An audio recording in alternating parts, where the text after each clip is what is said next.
Hi guys, welcome back to my YouTube channel, and today I'll be making apple pies, mini apple pies for my church.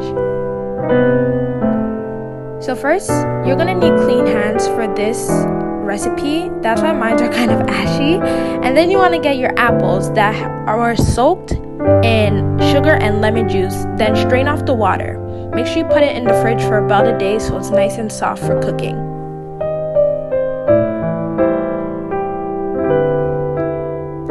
Then you want to get a heated pan or pot. I'm using a pot for more steepness. Add a little bit of oil and wait until it gets heated up.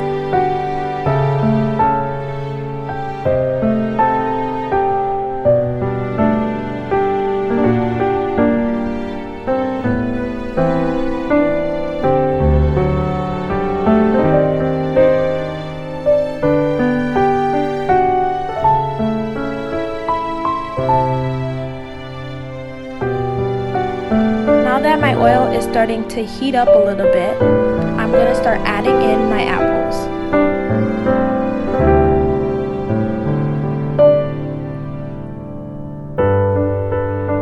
Please be careful while doing this because the oil does splash because the apples are wet, not patted dry, and it will cause some splashing onto your skin, so please be careful.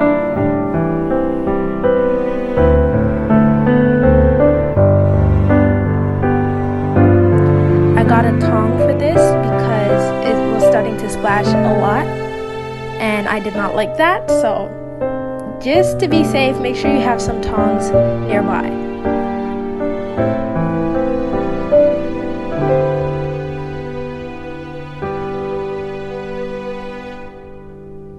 The reason for the oil is just to make sure the apples are cooked enough and there's not much of a crunch when biting into a chunk of apple.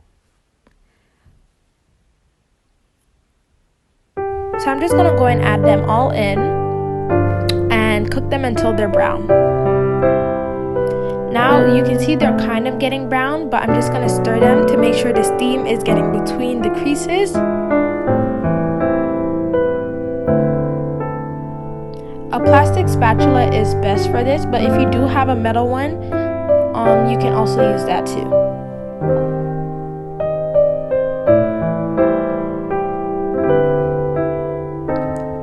I know it's tiring, but please keep on mixing.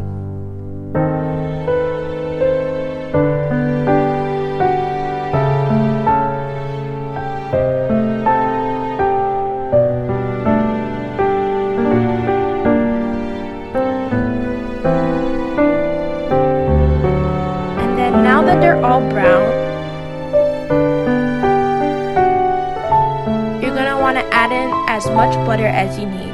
I only need about 3 scoops because I'm not using a lot of apples, but obviously if you're making a more bigger batch of your apple paste, use a lot of butter to make it softer and to build up a stock.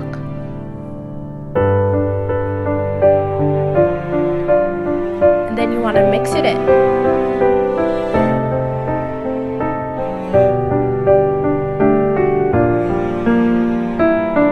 Obviously, if you don't have butter, you can also use margarine or any type of fat base that you have.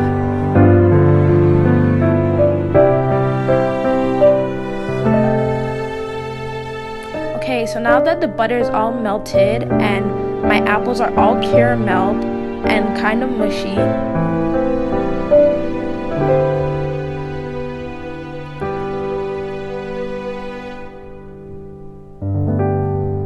I'm just going to add a splash of vanilla. Then I'm going to give that a next mix. Keep on mixing.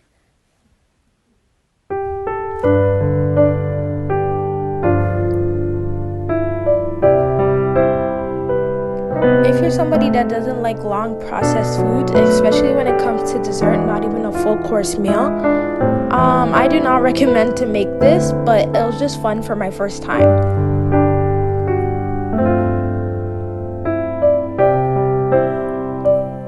Then you're going to want to add some cinnamon powder or ginger powder, just to have a little bit of spice and to contrast the sweet, salty, crunchy, mushy, and to this dessert. Then you're going to want to add any type of citrus, but I'm using lemon juice.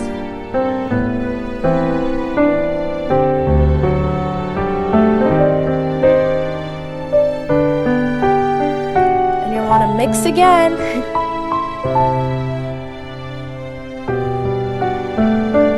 As you can see, the apples are kind of getting mushy now.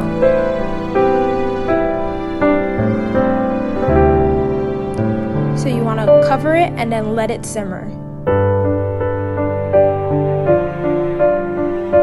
So now that I covered it and let it simmer,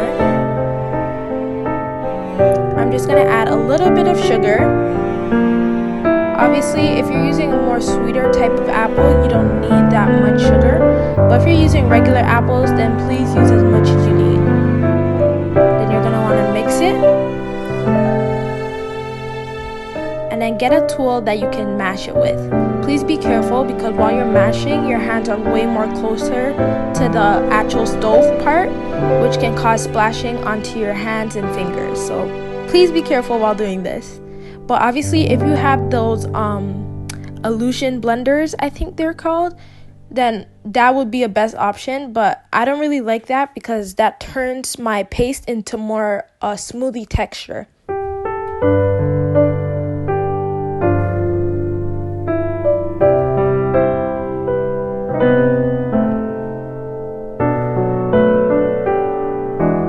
See, the apples are getting kind of stuck onto the masher.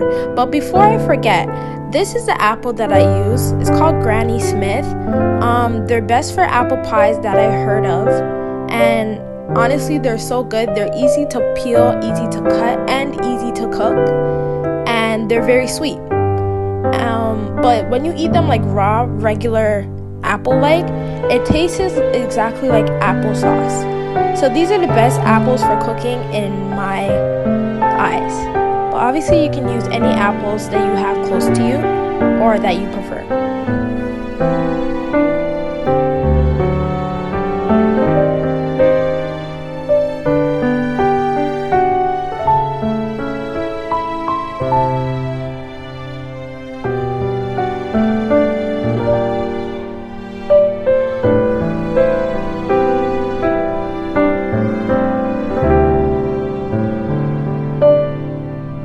Now that my apples are mushed to my liking, I'm just going to mix it.